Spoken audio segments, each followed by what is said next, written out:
que talvez que apresentasses os nossos palestrantes. Já estamos a ser gravados, e também já este disclaimer. Muito obrigado a todos por cá estarem neste webinário, já de fim de ciclo. Estamos a chegar ao fim do nosso ciclo de webinários para 2022. Aliás, é um dos aspectos que queríamos também dar conta, que muito em breve, espero nas próximas semanas, vamos anunciar o ciclo de webinários para 2023, no contexto de um módulo Jamonês sobre proteção de dados, que coordenamos, eu e a Graça, no Observatório da Proteção de Dados da Nova School of Law, e este será o penúltimo webinário, sendo certo que provavelmente, não é, Martim, podemos já anunciar que temos o Anuário da Proteção de Dados pronto, e gostaríamos também de fazer um webinário especial também de apresentação dos textos que constam desta edição do Anuário da Proteção de Dados, referente, portanto, ao ano de 2022, ficando também já anunciado que pretendemos receber artigos já para 2023, portanto, se tiverem algum texto, e dirijo-me a todos os presentes, queiram publicar, é justamente esse o objetivo do Anuário da Proteção de Dados. Em todo o caso, não queria deixar de dizer que esperem nas próximas semanas mais um convite para um webinário, justamente para a apresentação do anuário. E por aqui me fico, Graça. Obrigada, Francisco. Eu não vou acrescentar muito mais. Queria só agradecer ao Tiago, à Rita e à Júlia por terem aceito o convite para estarem aqui connosco, não é? E também agradecer ao Martim e ao Diogo, que são as almas por trás de toda a logística destes webinars e também do anuário, têm-nos dado uma grande ajuda. Só dizer aqui duas ou três notas, não é? O Tiago, a Júlia e a Rita são pessoas mais do que acreditadas para falarem sobre este tema, não é? Tanto sobre a proteção de dados como sobre a inteligência artificial, que é a discussão que nós vamos ter hoje aqui. E eu, sem mais, passava a palavra, não sei se é o Martim ou se é o Diogo que vão fazer a moderação e introduzir os nossos oradores. Portanto, passava a palavra a um dos dois para o fazer. Muito obrigada e espero que gostem. Então, boa noite a todos. Desde já, fazendo aqui a apresentação, o debate aqui vai ser apresentado pelo Tiago e pela Rita, sendo que a Júlia vai ter o papel tanto de moderação como de provocação da própria discussão. Pelo que passo também por inerência a palavra à Júlia, pronto, para dar início à própria discussão e apresentar também os oradores. Obrigado. Bom, boa noite a todos, muito obrigada pela presença de todos aqui, muito obrigada por todas as pessoas que organizaram esse webinário, obrigada aos palestrantes pela presença e disponibilidade. Em primeiro lugar, meu nome é Júlia Magrani, eu trabalho com proteção de dados, cibersegurança, tecnologias emergentes como Customer Trust Manager no Grupo Allianz, sou doutoranda em Direito aqui na Universidade Nova de Lisboa, e vou ter o prazer de moderar essa sessão. Hoje, para discutir conosco, nós contamos com a presença de dois profissionais ilustres, como vocês já perceberam, já viram, que são a Rita de Souza Costa e o Tiago Sérgio Cabral, e agradeço novamente pela presença dos dois. E, muito brevemente, a título introdutório, a Rita é associada na área de TMT da PLMJ, especializada em proteção de dados, cibersegurança, novas tecnologias, dentre muitas outras áreas. A Rita é também mestre em Direito Administrativo com minor em Proteção de Dados pela Faculdade de Direito da Universidade Católica. Já o Tiago é associado na área de Privacidade e Cibersegurança do Hunton Andrews Kurth, na Bélgica, leciona módulos relacionados à privacidade e proteção de dados em diversos programas de mestrado da Universidade do Minho, e é doutorando também da Universidade do Minho, com uma proposta, uma tese direcionada ao estudo da inteligência artificial e proteção de dados. E eu poderia discorrer muito mais sobre a trajetória dos dois, mas por uma questão de tempo eu encurtei um pouquinho, mas enfim, dos profissionais mais do que capacitados realmente para falar sobre o tema, como a Graça muito bem pontuou. Tendo essa breve apresentação feita, para contextualizar um pouquinho o nosso debate, nós sabemos que já existe hoje na União Europeia o RGPD, que está em vigor desde 2018, e que surge na esteira de uma discussão de décadas sobre privacidade na Europa, e que influenciou também diversos países mundo afora nesse sentido. No entanto, como toda regulação, o RGPD fica afeito a mudanças tecnológicas que acabam por impactar, muitas vezes, a sua eficácia, podem gerar defasagens regulatórias, dentre outras coisas. E talvez seja esse o caso da inteligência artificial nesse contexto, e é isso que nós vamos debater aqui. A inteligência artificial é um tema complexo, geralmente atrelado à ideia de aprendizado de máquina, mas existem diversos algoritmos, cada um com a sua complexidade, autonomia, o que gera um debate muito rico, mas, novamente, digo, complexo, acerca da sua regulação. E, nesse sentido, nós já temos também, na Europa, uma proposta de regulamentação da IA, que também vai ser abordada aqui durante esse debate, para que nós possamos analisar alguns contrastes. Para aquecer o debate, eu vou colocar uma série de perguntas para os nossos dois palestrantes e, em seguida, vou abrir uma sessão de Q&A para todas as pessoas que estão aqui assistindo esse debate. Então, por favor, já pensem e anotem as perguntas de vocês, tá? E para iniciar o nosso debate, o nome do nosso webinário é Regulamentação da IA e Obsolescência do RGPD. Então, minha primeira pergunta não pode deixar de ser: o avanço da IA e da sua regulamentação refletem uma obsolescência do RGPD? Rita e Tiago, quem gostaria de começar? Boa noite, não sei se me conseguem ouvir.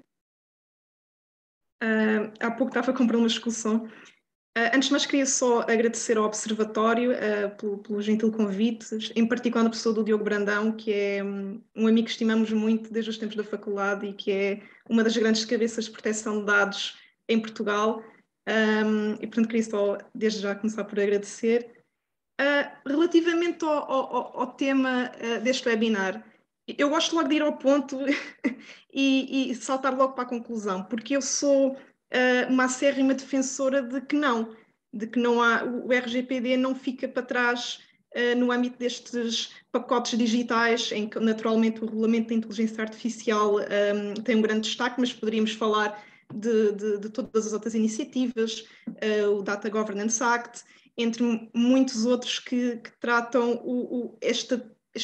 todo este tema em torno dos dados, quer pessoais, quer não pessoais. O RGPD regula naturalmente os dados pessoais, que é uma parte muito importante, especialmente porque estão em causa pessoas singulares e tutela de direitos fundamentais, mas é apenas uma parte de todo este mundo que é os dados no âmbito da inteligência artificial.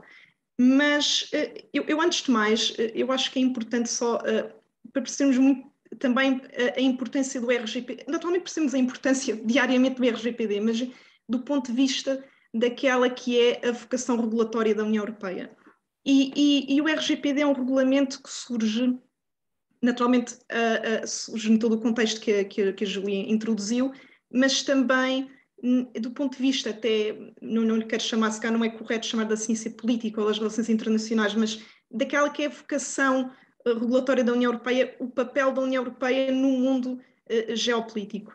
E hoje a União Europeia é a potência regulatória. Não é uma potência em muitas outras coisas, sabemos, e estamos, ao longo dos últimos anos, ouvimos falar de crises existenciais, de um conjunto de crise dos refugiados, Brexit, etc., desafios colocados ao projeto europeu, mas parece bastante claro que o papel, a força regulatória da União Europeia é algo que extravasa as próprias fronteiras. E o RGPD é verdadeiramente talvez o exemplo mais, não lhe quero chamar acabado, mas um exemplo muito, que nós conseguimos percepcionar muito bem dessa força regulatória da União Europeia. E porquê isto?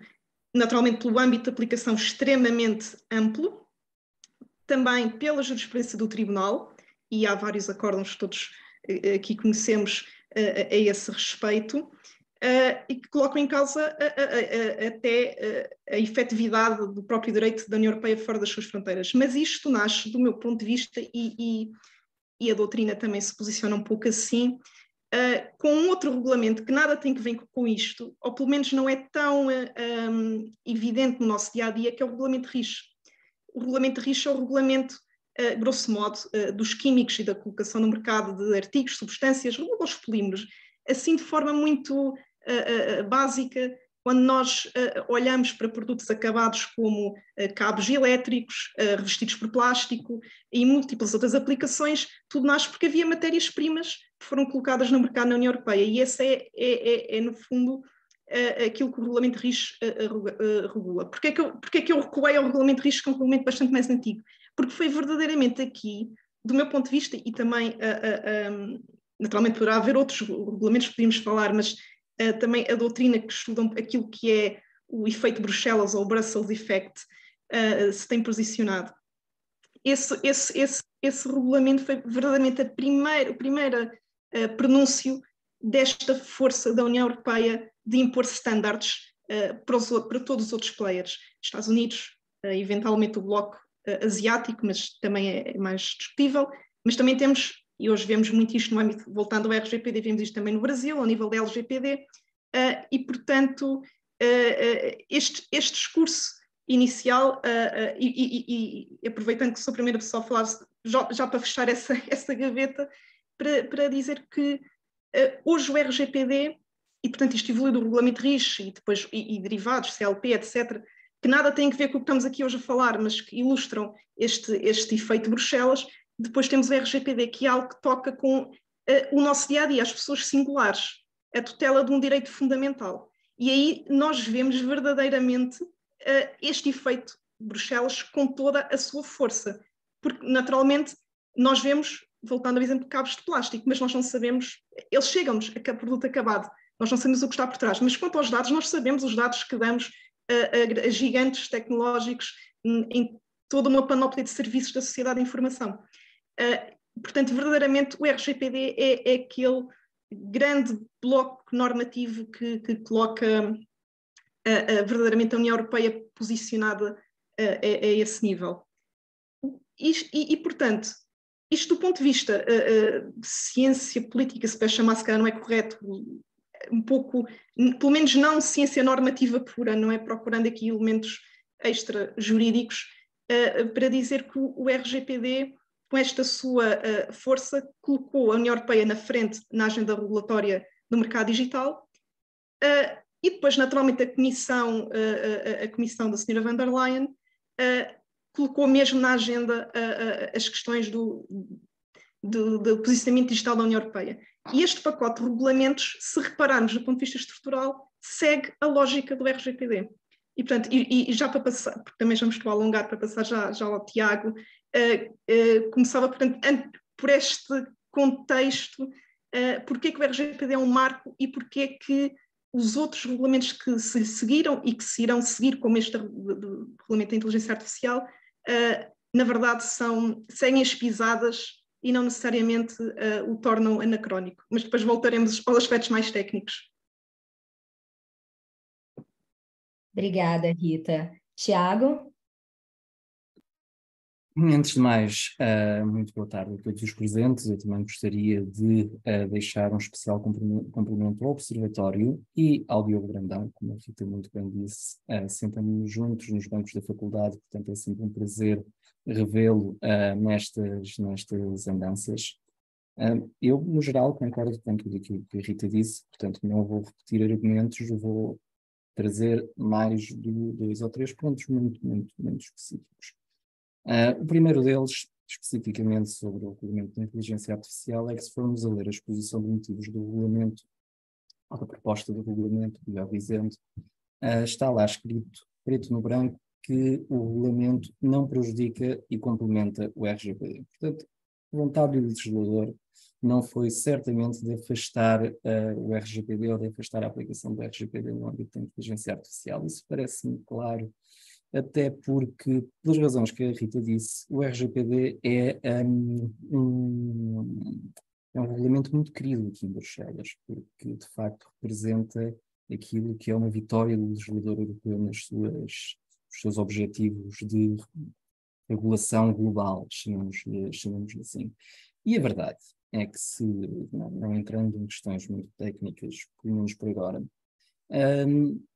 a verdade é que se formos a ver a própria estrutura da proposta de regulamento, tocando 2 ou 3 vezes em questões específicas de proteção de dados, como seja a gestão de datasets ou como seja a utilização de informação por parte dos utilizadores aqui no âmbito do regulamento de inteligência artificial deve ser visto como as entidades que utilizam, não necessariamente utilizadores finais, ou seja, não necessariamente as pessoas, entidades, não necessariamente as pessoas na seção de titular dos dados, não necessariamente a pessoa natural, pode ser, por exemplo, ou será geralmente uma entidade, uma empresa, seja o que for, de utilizar a informação que é criada pelos fornecedores para a realização de guias.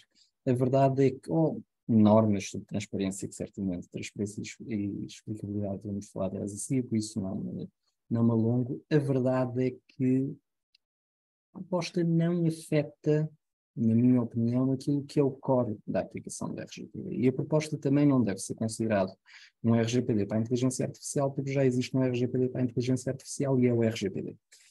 Neste momento, o RGPD é o normativo com maior impacto na regulação da inteligência artificial e suspeito que mesmo após a aprovação do regulamento, vamos ver em que moldes, continuará a ser, porque as obrigações específicas do regulamento aplicam-se sobretudo aplicam-se à inteligência artificial de elevado risco ou a uma categoria intermédia, que eu gosto de chamar especiais obrigações de transparência, mas que a doutrina tem chamado de risco intermédio. Aí, claro, que há as utilizações proibidas, mas essas são um bocadinho, são proibidas, fecha aí sim o regulamento fecha completamente a questão. Mas o RGPD tem aplicação transversal, porque para além da questão das decisões individuais automatizadas no artigo 22, há as obrigações gerais de transparência. Vamos, para além da aplicação geral e para além da questão das decisões individuais automatizadas, há obrigações de transparência que são universais e que se vão aplicar, ou há obrigações que são universais e que se vão aplicar a qualquer sistema de inteligência artificial, independentemente de ser de risco elevado ou de ser de risco inexistente, digamos assim.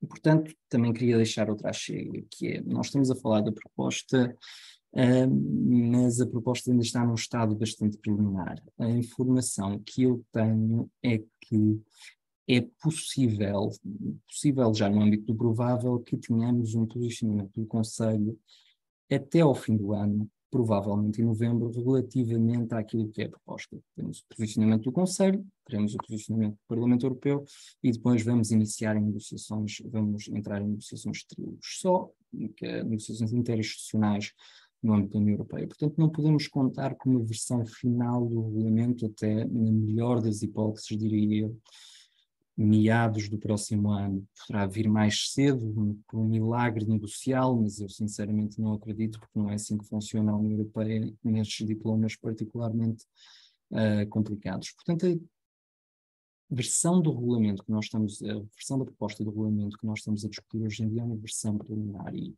geralmente nestas negociações há alguns ajustes para garantir a boa relação, o bom interplay entre os vários normativos. Eu suspeito que vão aparecer aqui alguns ajustes ao regulamento sobre a inteligência artificial para garantir que assim é com o RGPD. Perfeito, obrigada Rita e Tiago novamente. Bom, o Tiago mencionou ali bastante o conceito da transparência, o que foi perfeito porque a minha próxima pergunta perpassa por esse tema.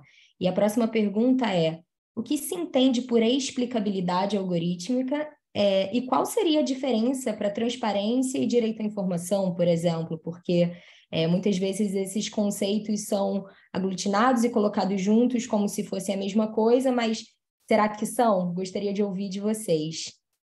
Quem gostaria de iniciar? Penso que esta começo eu, não é, Rita? Eu diria que sim. O Tiago é o grande especialista em explicabilidade no âmbito do RGPD, portanto... Perfeito. Então vamos lá, Tiago, por favor. Bom, é assim, nós podíamos passar aqui muito tempo a falar da diferença entre informação e explicação, de explicação ex ante ou explicação ex post, mas eu vou ser muito claro naquilo que é a minha posição e se calhar é uma posição pouco ortodoxa, que é a informação e a informação relevante, que é isso que o RGPD necessita e é isso que o RGPD pede, não tem diferença daquilo que é uma explicação. É necessária uma explicação. A informação não é relevante se o titular dos dados. Portanto, vamos ver. A informação a receber, tanto ao abrigo do 22, como ao abrigo daquilo que é um princípio geral de transparência, que se aplica a todos os sistemas de inteligência artificial, independentemente de se deverem ou não considerar como decisões individuais automatizadas ao abrigo do RGPD, implica que o titular dos dados esteja em condições de exercer os vários direitos que o RGPD lhe traz. Direitos como o direito de fazer uma denúncia à autoridade de controle ou o direito de avançar com o processo em tribunal. Ora, o titular dos dados não está em condições de fazer uso destes direitos se não perceber o que é que se passa ali relativamente ao algoritmo, se não tiver informação tanto sobre aquilo que é o sistema, aquilo que geralmente se chama informação ex ante, como relativamente à decisão em particular. Claro que depois há aqui um certo juízo de proporcionalidade que se tem que fazer. Sistemas de inteligência artificial que afetem de forma mais, ou que sejam mais intrusivos e afetem de forma mais relevante os direitos dos titulares dos dados, naturalmente carecerão de uma explicação se calhar mais detalhada que outros que afetem outros. Mas a distinção artificial, e eu chamo de artificial para não dizer que a distinção muitas vezes redunda um bocadinho a sofística e é utilizada para limitar aquilo que é a informação / explicação que deve ser providenciada já ao abrigo do RGPD. Eu, aliás, isto já escrevi várias vezes, portanto, o escrito não me deixa mentir. Acho que grande parte das obrigações relativamente às obrigações necessárias relativamente à transparência e explicabilidade, que são efetivamente reforçadas, ou vêm ser algo reforçadas, penso que é pelo artigo 13 da proposta de regulamento sobre a inteligência artificial, já existiam no RGPD com grande relevância. É exatamente o artigo 13 aqui, confirmação rápida. Portanto, a questão da transparência / explicabilidade é uma questão cujo já é um requisito legal, está no requisito legal ao abrigo do RGPD, que sairá naturalmente reforçada no âmbito do regulamento. O que o regulamento vem trazer é uma coisa positiva, e é uma coisa positiva para as entidades que são responsáveis pelo tratamento. Porquê? Vejamos, muitas vezes, ou a maioria das vezes, uma entidade responsável pelo tratamento não vai, uma empresa, vamos simplificar isto, uma empresa não vai utilizar um sistema de inteligência artificial desenvolvido in-house. A empresa vai utilizar um sistema de inteligência artificial de qualquer grande tecnológico ou de uma qualquer empresa especializada no desenvolvimento deste tipo de sistemas, mas quem vai fazer o deployment, quem vai colocar efetivamente em uso, será esta empresa segunda responsável pelo tratamento, não o desenvolvedor. E as empresas muitas vezes ficam um bocadinho descalças, porque as próprias empresas não sabem como é que os sistemas funcionam. Ou seja, são obrigadas a garantir os direitos dos titulares de dados sobre um sistema que elas próprias não percebem. Como é que eu, política de privacidade, vou dar esta informação relevante relativamente ao uso da inteligência artificial, às decisões individuais automatizadas, se eu próprio não percebo o que é que está por trás daquele sistema? É impossível, é muito, muito, muito difícil. E, efetivamente, o regulamento de inteligência artificial vem trazer aos fornecedores, e aqui é um conceito um bocadinho diferente, o fornecedor será geralmente, ou será frequentemente, a entidade que efetivamente desenvolve a inteligência artificial, desenvolve o sistema, a obrigação de criar documentação com um conjunto de informação que é ou será bastante relevante no cumprimento destas obrigações. Inclusivamente, o Regulamento de Inteligência Artificial obriga os responsáveis pelo tratamento a utilizar esta informação na realização de avaliações de impacto sobre a proteção de dados. Se quisermos conceptualmente ir aqui ao limite, podemos discutir as diferenças entre informação e explicabilidade até ao fim do dia, como eu disse. Há um artigo muito interessante do professor Floridi com a professora Sandra Wachter, Wachter é isso, não pronuncio o nome, foge-me, em que eles estabelecem uma posição da qual eu discordo completamente, mas é um exercício interessante relativamente a estes dois conceitos. Há também uma resposta a esse artigo, que agora não tenho o nome presente, mas está exatamente no mesmo número da revista, portanto, e que tem a posição exatamente contrária, mais próxima da minha.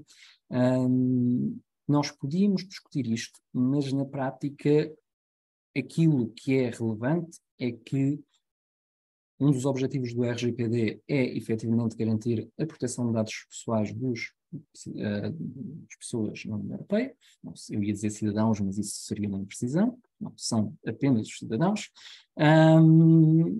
E isto não é alcançado com uma interpretação que estabeleça esta distinção. Portanto, parece-me que assim será. E o Tribunal de Justiça já fez esta interpretação também, por isso não estou aqui a falar de cor. Obrigada, Tiago. Rita, gostaria de adicionar alguma coisa?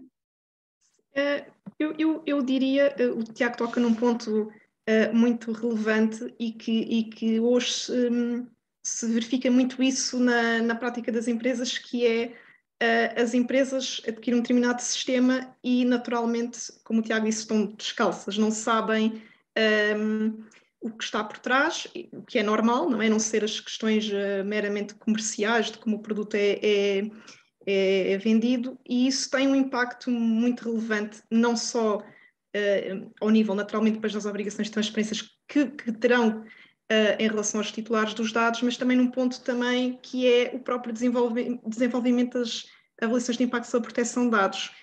E isto é um problema que nós verificamos com imensa frequência quando apoiamos as empresas, que é justamente isso, a opacidade.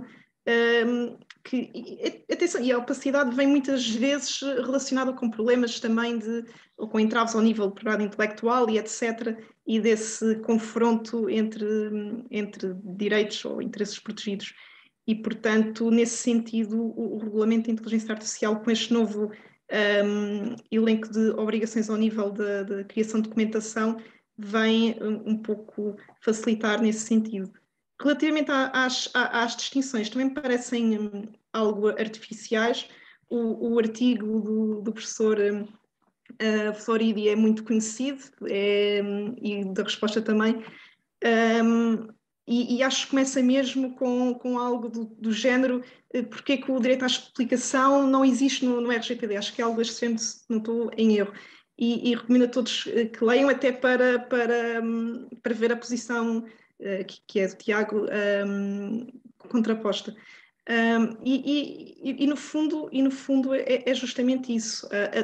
O que interessa é as pessoas têm que perceber o que está a acontecer. E essa é a lógica do artigo 12 e 13, dos artigos 12 e 13 do RGPD, porque o artigo 13 elenca um conjunto de informações que temos de fornecer, mas o artigo 12 coloca-nos os requisitos formais com que temos que fornecer informação às pessoas, e as pessoas têm que entender, porque isso é que é transparência, senão podíamos chegar a outra discussão sobre as políticas de privacidade em geral e como é que elas são redigidas de forma mais ou menos prolixa e os intuitos por trás dessas redações, mas no fundo é isso. Obrigada, Rita. Júlia, dê-me um minuto, porque a Rita disse uma coisa que é extremamente interessante, e eu queria só deixar uma chega, que é a Rita trouxe uma coisa que é importantíssima, que são os direitos de propriedade intelectual. E para vermos, e como causa, são discussões, não vale a pena, já sabemos, mas como isto está tudo interligado, parcialmente, e como a União Europeia não está a dormir, quem tiver a oportunidade de ler as propostas, neste caso diretivas, não regulamentos, mas relativamente à responsabilidade no âmbito da inteligência artificial, pronto, e a própria revisão da diretiva da responsabilidade do produtor, vai ver que o legislador da União Europeia já tentou integrar uma solução. Agora, vamos ver quando é que isto tudo está aprovado em vigor, e se não vamos ter uma situação como RGPD e o regulamento e privacy, que estamos à espera dele, não? Vamos ver se o legislador da União Europeia consegue aprovar tudo, fazer aqui um sistema bonitinho, acabado. Não é uma garantia.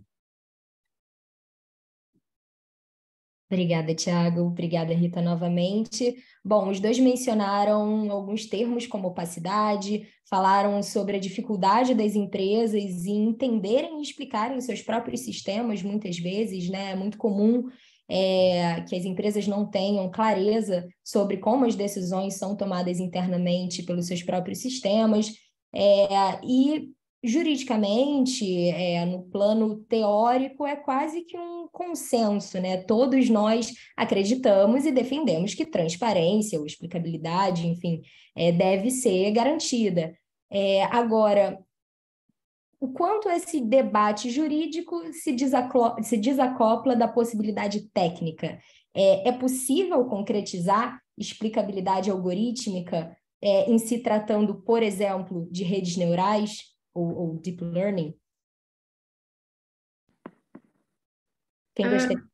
Rita, por favor. Eu acho absolutamente. E isto poder-nos levar a uma questão quase de filosofia da linguagem e de linguagem natural versus outros tipos de linguagem. No fundo, naturalmente que é uma empreitada complicada, não é? Mas naturalmente essas empresas que desenvolvem esse tipo de sistemas também têm enormes equipas, mesmo na área do marketing. E porquê que eu trago aqui o marketing? Porque o marketing não é só a promoção da empresa, também tem todo um conjunto de capacidades de comunicação que permitem fazer essa, vamos chamar de tradução, entre essa ponte entre aquilo que é a linguagem puramente técnica para a linguagem natural. Aliás, num exemplo muito menos rebuscado, naturalmente, no fundo também essa é a nossa profissão enquanto advogados, quando assessoramos clientes no âmbito de políticas de privacidade, que é retirar o lado puramente jurídico para algo que seja compreendido por uma audiência mais vasta e não técnica. Naturalmente que o exemplo enfim, quando falamos de redes neurais e outro tipo de complexidade, é incomparável, é evidente. Mas havendo boa vontade, é possível fazer esse tipo de exercício. É preciso que haja interesse de quem desenvolve e depois, naturalmente, há todo um conjunto de outros interesses conflituantes e já falamos há pouco da propriedade intelectual. Também poderíamos falar de entraves económicos, do que é que uma empresa que desenvolva esses tipos de sistemas quer investir mais, se calhar mais na sua, lá está, propriedade intelectual, no seu desenvolvimento e não tanto noutros aspectos, mas quando estas obrigações surgirem, isto é um pouco como o RGPD, isto é quase uma verdade lá para Alice, muitas pessoas, empresas ouviram, se calhar mais agora, hoje diria que já não, o RGPD como um entrave às vezes ao negócio, mas é justamente o contrário. O RGPD é um pouco como a seleção natural. Os mais fortes sobreviverão. E quem estiver de acordo com esse standard, quem implementar os princípios privacy by design e by default, que de resto, no parecer conjunto do Comitê com a Autoridade Europeia para a Proteção de Dados, eles criticavam na proposta de regulamento de inteligência artificial a ausência dessa princípio lógica na proposta do regulamento de inteligência artificial, e eu acho que esse é um ponto que se deve, não diria preocupante, mas que deveria ser considerado. Naturalmente que as empresas que implementarem esses princípios e que estiverem compliant vão ter uma vantagem competitiva enorme, mesmo que o esforço económico seja um bocadinho, se calhar, mais complicado inicialmente. Mas pronto, isto tudo para ir ao ponto, havendo uma intenção by design ao nível da transparência e da explicabilidade, é possível.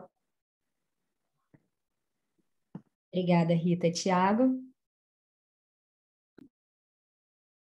Sim, porque eu conheço empresas que já o fazem. Assim, o primeiro argumento, portanto, eu já vi como tal, acredito. Sim, porque todos os argumentos que a Rita disse. Sim, porque se tiverem a oportunidade de ler aquilo que são as Ethical Guidelines, o grupo de peritos de alto nível da Comissão Europeia, relativamente à inteligência artificial, foi lá colocada a explicabilidade e transparência. E aqueles senhores são senhores da indústria e da grande indústria. Como tal, se fosse impossível, não estava lá. Como tal, é possível.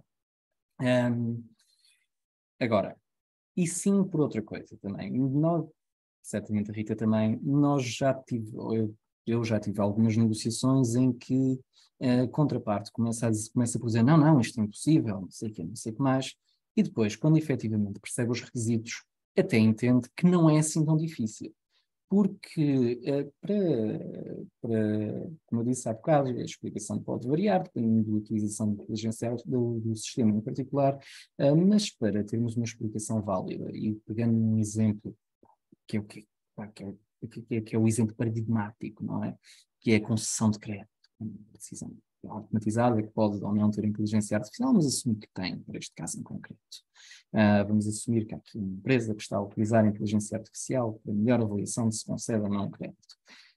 A verdade é que a explicação que o titular dos dados quer e a explicação que o titular dos dados precisa não é uma lista, e a Rita tocou perfeitamente nesse ponto, de todos os data points que foram considerados, todos os milhões, completamente inútil. Entre ter essa explicação e não ter nada, se calhar não tem nada, como diz o titular dos dados, não gasta lente de contacto a ler a explicação. O facto é que o que é necessário será, por exemplo, os 5 ou 6 elementos mais importantes, para perceber se a decisão foi discriminatória, por exemplo. Se a razão por que não foi concedido o crédito foi porque a pessoa vive numa área ou numa zona cujo código postal é tradicionalmente mais pobre que outra zona, ou tem tradicionalmente menos capacidades económicas, ou uma zona em que vivem pessoas relacionadas com determinada minoria. Muitas vezes isto chega, ou seja, não é assim tão difícil como aparentemente possa parecer. Agora, há aqui outra questão, que é uma questão económica, e a Rita tocou nessa questão económica. Quando nós, União Europeia, defendemos um determinado sistema de valores, agora saímos um bocado do jurídico, justamente, se calhar, para o filosófico, para a organização, ciência política, se calhar, como eu dizia, a organização do Estado, mas quando nós defendemos um determinado sistema de valores, e quando consideramos que determinadas tecnologias, ou melhor, determinado uso das tecnologias é incompatível com o nosso way of living, com a nossa maneira de viver, especialmente quando estamos a falar de Estados com alguma capacidade económica, como Estados-membros da União Europeia, é preciso meter o dinheiro onde a boca está e desbloquear aquilo que são os apoios necessários para garantir que as empresas europeias e não europeias que queiram desenvolver esta inteligência artificial que é compatível com o nosso modo de vida, têm o apoio necessário para o fazer. O apoio é económico, mas o apoio também é muitas vezes aquilo, por exemplo, são os sandboxes regulatórios, no regulamento de inteligência artificial, melhor ou pior, pode discutir, mas são atividades necessárias e também é necessária a cooperação dos reguladores, porque por muito boa vontade que, nomeadamente as empresas mais pequenas têm, muitas vezes, efetivamente têm essa boa vontade, se as entidades públicas, os reguladores em particular, lhes fecharem a porta a qualquer tipo de questão, a qualquer tipo de interação, a qualquer tipo de apoio, não quiserem adotar uma atitude pedagógica e depois destruírem a empresa com uma coima avultada, temos um problema em termos de desenvolvimento daquilo que é o nosso próprio tecido empresarial na área da inteligência artificial na União Europeia. Obrigada, Tiago. Bom, fazendo aqui uma breve retrospectiva das respostas, tanto Tiago quanto Rita acreditam, então, que a regulamentação da IA não traz uma obsolescência necessariamente do RGPD, e que, em se tratando de IA, inclusive, o RGPD regula muito bem a matéria, já defendendo e lidando com o direito à transparência, explicabilidade, informação, por uma série aí, com uma série de artigos que o regulamento traz. Então, minha pergunta seria: onde há possibilidade de atualização do RGPD, se é que vocês acham que há, e quais seriam os gaps regulatórios da proposta de regulamentação da IA, como que ela poderia vir, ou o que ela poderia ter adicionalmente para somar, de fato, com esse cenário regulatório já posto pelo RGPD?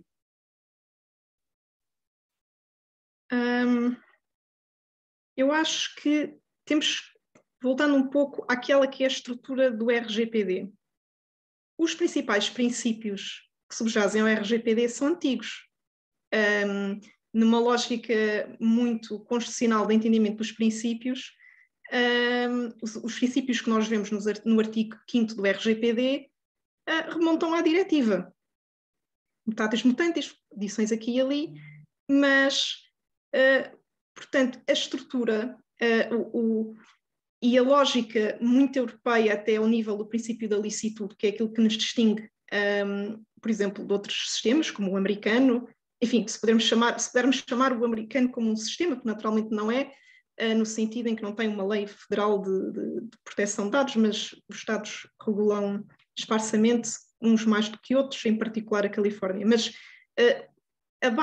toda a base regulatória do RGPD existe desde 1995, ou desde antes, quando se fez a proposta da diretiva.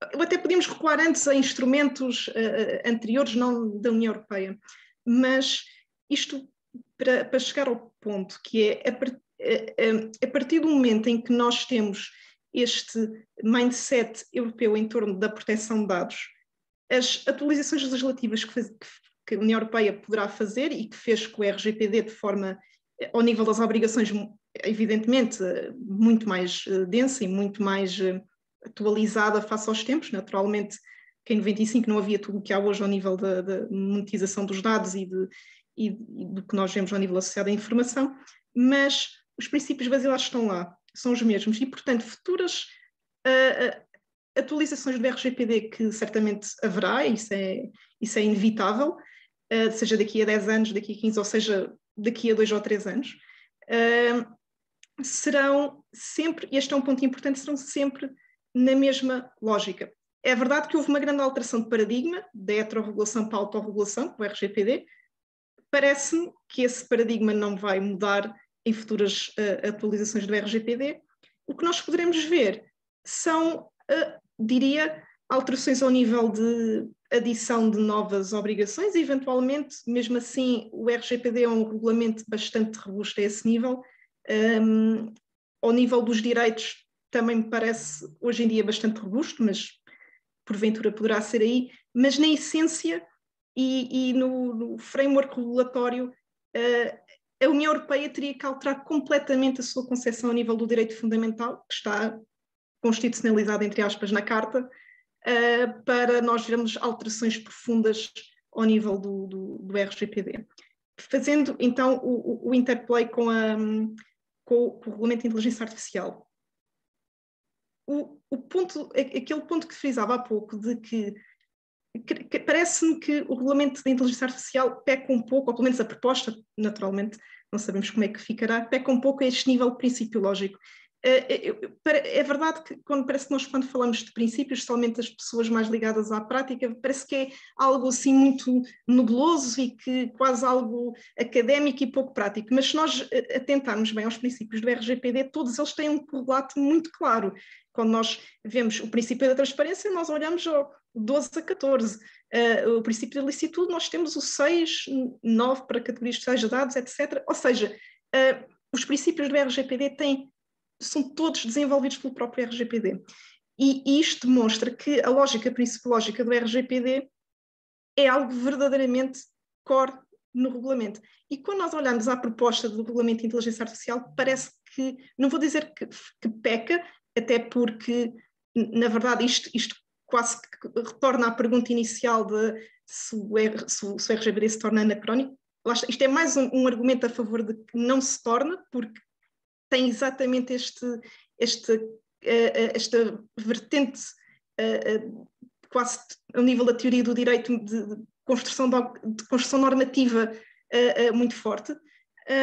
O regulamento de inteligência artificial, por outro lado, ou a proposta, peca nisso, peca ao nível designadamente o que é surpreendente, do privacy by design e by default, pelo menos não é muito claro nesse aspecto, e do ponto de vista dos tais gaps regulatórios, eu gostava de lançar aqui ao debate, e o Tiago já escreveu sobre isto, eu já escrevi sobre isto, mas noutra vertente, que eu acho que isto é um problema que se vai criar neste pacote, e não só, isto é transversal, não é só ao nível do regulamento de inteligência artificial, é ao nível de múltiplas áreas, vai ser também do Data Governance Act, é também ao nível da concorrência, e talvez este seja o primeiro ramo do direito em que nós vemos isto, que vai ser os conflitos entre os reguladores, os conflitos de o que é competência de cada autoridade e ao nível sancionatório, e ao nível daquilo que é o core do direito sancionatório, designadamente nebis in idem e outras questões. Portanto, não vou chamar gap regulatório, porque não é, se calhar é overlap regulatório. Diria que este vai ser um desafio nos próximos anos. Já o vemos ao nível da concorrência, vamos certamente ver ao nível da inteligência artificial, isso parece muito claro, e de outros normativos. Obrigada, Rita. Tiago? Ora, Júlia, isso é uma pergunta complicada. Não sei se eu estou aqui a mexer nos papéis, porque efetivamente a pergunta tem muita coisa para se dizer. Felizmente a Rita já me poupou imenso trabalho. Muito obrigado, Rita, que assim eu não tenho que ir a um conjunto de coisas. Em primeiro lugar, existem as coisas que eu gostava de ver modificadas no RGPD e existe a viabilidade de modificar o RGPD. O RGPD, se permitam, não é a Constituição em que o PSD e o PS concordam e muda-se a Constituição. Na União Europeia não funciona assim. É preciso o acordo de um grande número de grupos políticos no Parlamento Europeu, é preciso uma proposta da Comissão, e depois é preciso o acordo de 27 Estados-membros, ou melhor, pelo menos uma maioria qualificada desses Estados-membros. Na maior parte dos assuntos. Mas aqui há as regras de votação no Conselho, que senão não se investe. E a vontade política para o fazer não existe neste momento, provavelmente não existirá tão cedo, diria eu. Bom, a verdade é que o RGPD no geral está bem e um esforço interpretativo consegue suprimir aquilo que são as lacunas, nomeadamente o Tribunal de Justiça da União Europeia tem feito um grande trabalho nesse âmbito. Se Júlia me dissesse, Tiago, o que é que você gostaria de ver como revisto no RGPD? O sistema de enforcement, para a consagração para a atribuição de competências à Comissão Europeia para enforcement em certas violações transnacionais de grande impacto. Na linha do que existe no direito da concorrência, na linha do que também nos vai ser trazido, penso eu, tanto pelo Markets Act como pelo Services Act. Mas penso que ambos consagram qualquer coisa nesse âmbito. O Markets tenho certeza, o Services tenho quase certeza. Gostava de ver isso consagrado. Não vai acontecer. Aliás, eu o ano passado tive a oportunidade de perguntar isto a alguém da Comissão Europeia e uma pessoa disse, nunca tínhamos sequer pensado nisso, não se percebe de facto porquê. Sobre o regulamento da inteligência artificial, ou seja, o RGPD tinha pequenos pontos que poderiam ser afinados, ou grandes pontos que poderiam ser afinados e alterados. Eu também gostava de ver menos carve-outs relativamente àquilo que são permitir ao legislador nacional introduzir exceções no regulamento, porque o legislador nacional tende a fazer asneiras. Nós temos a nossa lei em Portugal e sabemos o que é a nossa lei em Portugal, como tal. E também por uma questão de mercado único. Assim, todas estas exceções que se colocam são mais uma dificuldade para as empresas. Isso, na maioria das vezes, sem grande valor para o Estado, digamos assim, sem grande valor em termos de questões de soberania ou em termos de vicissitudes de cada país. Portanto, também diminuiria isso ao mínimo. Mas não vai acontecer. Ou muito provavelmente não vai acontecer, não há vontade política, não há necessidade de fazer nada. Quanto ao regulamento de inteligência artificial, aí eu tenho algumas coisas a dizer, tenho mais algumas coisas a dizer. Partilho da opinião da Rita, e em particular eu gostaria de ter visto um conceito que a União Europeia tanto acarinhou e tanto trouxe à discussão, gostaria de ter visto esse conceito melhor desenvolvido, o conceito de inteligência artificial de confiança, nomeadamente, como a Rita disse, a nível principiológico, uma estrela guia que pudesse guiar toda a aplicação do regulamento de inteligência artificial teria sido ideal, e seria, no fundo, este conceito de inteligência artificial de confiança que não desaparece, mas fica aqui subalternizado a uma postura um bocadinho mais de tecnicismo puro na proposta de regulamento, que tem vantagens, mas também tem muitas desvantagens. Mas especificamente sobre normas, há algumas coisas que eu gostaria de ver alterado e sem qualquer pretensão de exaustividade, gostaria de ver como limitadas as exceções relacionadas com duas práticas de inteligência artificial totalmente proibidas, nomeadamente relativamente à utilização de sistemas de inteligência artificial para social scoring. O que se pretende é efetivamente limitar ou proibir esta utilização, mas a verdade é que, como a norma está escrita, tem alguns gaps, na minha opinião, e também gostaria de ver como limitada a utilização de sistemas de inteligência artificial que utilizam identificação biométrica à distância para efeitos de law enforcement. Eu acho que isto vai ser um problema, nomeadamente devido àquilo que são as discussões no Conselho. Não sei se o professor Pereira Coutinho ainda cá está, mas sei que ele aqui traz, se calhar, uma opinião um bocadinho diferente da minha, mas os Estados tendem a abusar, e os Estados tendem a abusar fortemente. Como tal, é preciso ter algum cuidado com esta questão. Sistemas de identificação biométrica à distância, em tempo real, tem esse conceito específico de espaços acessíveis ao público. Para além disso, e agora as pessoas estão a chegar aqui a apanhar uma seca, mas eu prometo que não tenho muito mais para dizer, e um dos sistemas de inteligência artificial de risco elevado, gostaria de ver a Comissão Europeia, ou gostaria de ver o legislador europeu a abandonar a abordagem de lista, ou seja, neste momento os sistemas de inteligência artificial de risco elevado são apenas aqueles que se encontram numa lista, que se encontram no regulamento e poderá ser atualizada pela Comissão Europeia de acordo com um procedimento que é confuso e demorado. Eu gostaria de ver uma abordagem risk-based approach, como existe com os TPIAs no RGPD. Gostaria de ver um sistema de enforcement parcialmente centralizado na Comissão Europeia também. Este é a minha luta. Gostaria também de ver alguns ajustes a certas obrigações, como não faz sentido exigirmos que os datasets sejam isentos de erros, porque isso sim é impossível. Como tal, deve ser exigida uma obrigação de melhores esforços, por exemplo. De novo, princípio da responsabilidade, facilmente importável a sua utilização para este caso em concreto. É isto.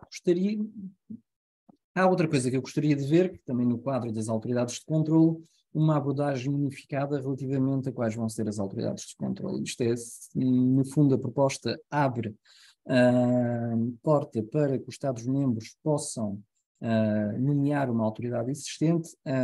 Eu considero que há duas hipóteses.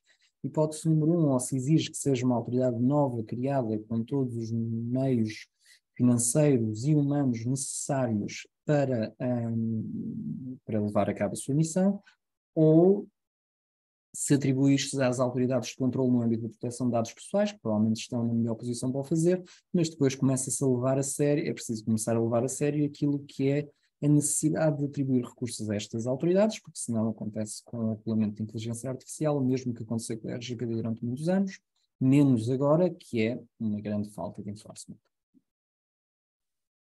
Eu queria só acrescentar uma coisa, porque o Tiago tocou num ponto essencial, que é este. Ambos consideramos este ponto do enforcement modular em todo este sistema e este tema das autoridades, e que de facto há estas duas possibilidades, sendo que a possibilidade de serem as autoridades de controle de proteção de dados é uma hipótese bastante provável. O regulamento de inteligência artificial não é muito claro sobre uma coisa que é muito cara ao RGPD e que há vasta jurisprudência do Tribunal de Justiça sobre isso, que é a tal questão da independência das autoridades. Creio que, não sei se propositado ou não, o que é que está em causa, mas esse ponto é essencial. Naturalmente, se forem as autoridades de proteção de dados, vamos inferir que a coisa acaba por consumir, porque o RGPD tem fortes obrigações a esse nível. Podemos discutir se na prática isso é bem assim, designadamente ao nível da dotação orçamental de algumas autoridades e o efeito que isso tem na sua independência, mas esse é um ponto essencial, porque se formos criar novas autoridades e se as novas autoridades não tiverem requisitos, portanto, se o estado de arte já é como é e temos obrigações extremamente exigentes ao nível do RGPD, ao nível da independência, com vasta jurisprudência do Tribunal desde os tempos da diretiva. E se agora formos criar um sistema de novas autoridades com base num regulamento que não é tão exigente ou que é algo, não sei se posso chamar omisso, a esse nível, então temos aqui um problema bastante, ainda se calhar mais grave ao nível do enforcement do que já temos no RGPD, dando nota que o sistema de coimas proposto no regulamento de inteligência artificial é superior ao RGPD em alguns casos, e portanto vai ser interessante verificar como é que isso vai ficar. Obrigada, Rita. Obrigada, Tiago.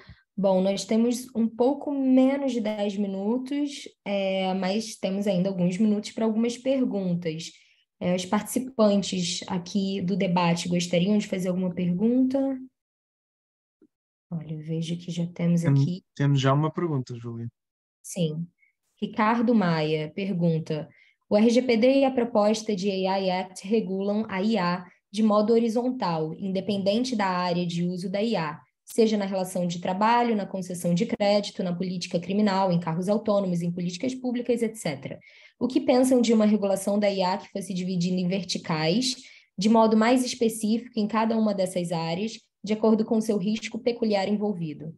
Muito obrigado pelo webinário, está excelente. Obrigada, Ricardo. Rita e Tiago, quem quiser começar, eu só vou ter que pedir para que sejamos breves em função do tempo que está a acabar, mas... Então, sendo muito breve, eu sou sempre partidária de argumentos de teoria do direito. E, portanto, quanto mais especificarmos, mais problemas teremos no futuro. Por muito que a Comissão depois venha a atualizar os anexos e atos delegados e tudo o que o regulamento prevê, se entrarmos em compartimentação, especialmente numa área que tem naturalmente problemas ao nível da desatualização, problemas não são problemas, pelo contrário, mas que desatualiza, evidentemente é o progresso, é assim que se pretende, teremos ainda mais desafios para o direito. E, portanto, numa lógica positivista, mas não legalista, ou não positivista, depende de qualquer escola, eu diria que se calhar poderia ser uma técnica legislativa algo arriscada. Obrigada, Rita. Tiago? Assim, podemos ter um risco associado a isso, que é termos uma regulação para cada categoria. Isso simplesmente não é viável. Onde é necessário, se considera haver uma especial necessidade, tanto que o RGPD como o regulamento de inteligência artificial, já estabelecem carve-outs ou já estabelecem como eu disse anteriormente, alguns mais necessários que outros, por exemplo, para os Estados-membros consagrarem determinada norma específica, desenvolverem o sistema do próprio regulamento. Para além disso, em áreas que necessitam, como é a área do law enforcement, que é a área de utilização para efeitos de investigação e repressão de crimes. No caso do LGPD existe um normativo específico e no caso do regulamento existe uma diretiva específica, o LGPD não cobre, salvo seja, depois temos um conjunto de questões, mas existe uma diretiva específica que cobre isso. E no caso do regulamento de inteligência artificial também temos normas específicas, como temos áreas que não são cobertas pelo regulamento de inteligência artificial, por exemplo, a área da aviação. Por exemplo, eu penso que mesmo no âmbito dos veículos autónomos é limitada a relevância aqui do regulamento de inteligência artificial, porque existe legislação específica sobre isso, que eventualmente será atualizada no sentido de regular com maior detalhe esse fenómeno. Ou seja, de vez em quando é preciso, mas eu também não gostaria de ver uma abordagem excessivamente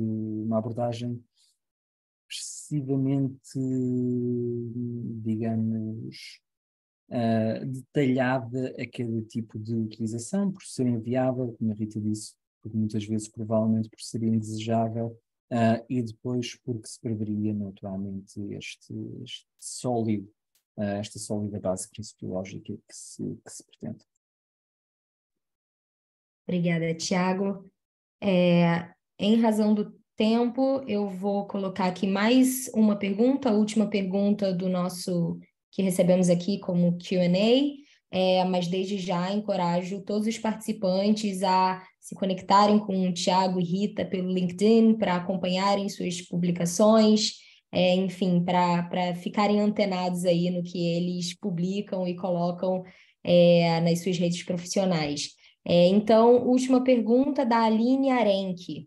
Se eventualmente os dados forem anonimizados ou se não forem pessoais a ponto de RGPD não ser mais aplicável, a regulamentação da IA consegue responder acerca dos abusos tecnológicos no processamento dos dados?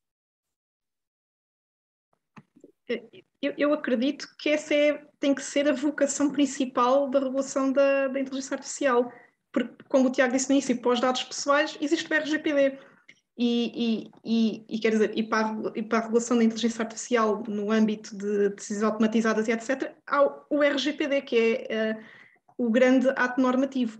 Portanto, se o regulamento de inteligência artificial não servir os dados, os usos em relação aos dados não pessoais e potenciais abusos, como é colocado na questão, então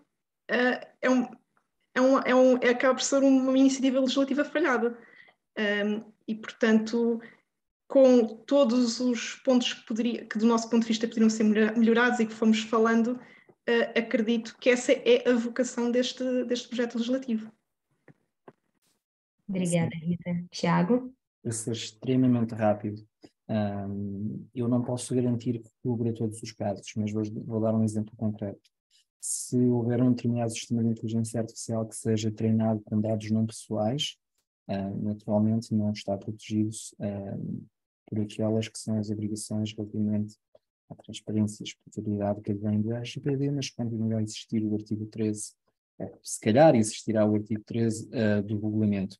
E o resultado, não sendo o mesmo, será muito semelhante, continua a não ser possível omitir, ocultar ou manter como opaca a decisão do sistema de inteligência artificial. O regulamento de inteligência artificial cobrirá naturalmente dados pessoais e dados não pessoais, espera-se que da melhor maneira, mas é uma das razões pelas quais é efetivamente necessário este regulamento. Perfeito, muito obrigada. Estamos chegando ao fim agora do nosso webinário.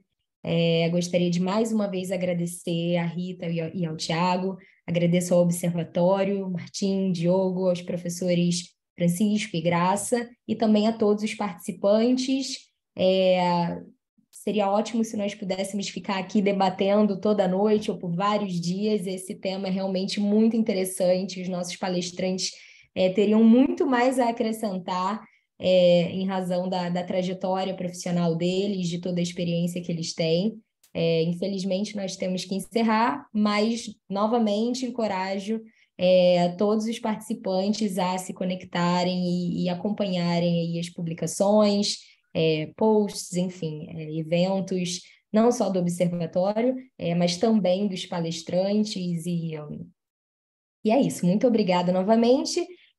Diogo, Martim, alguém gostaria de acrescentar alguma coisa nesse encerramento?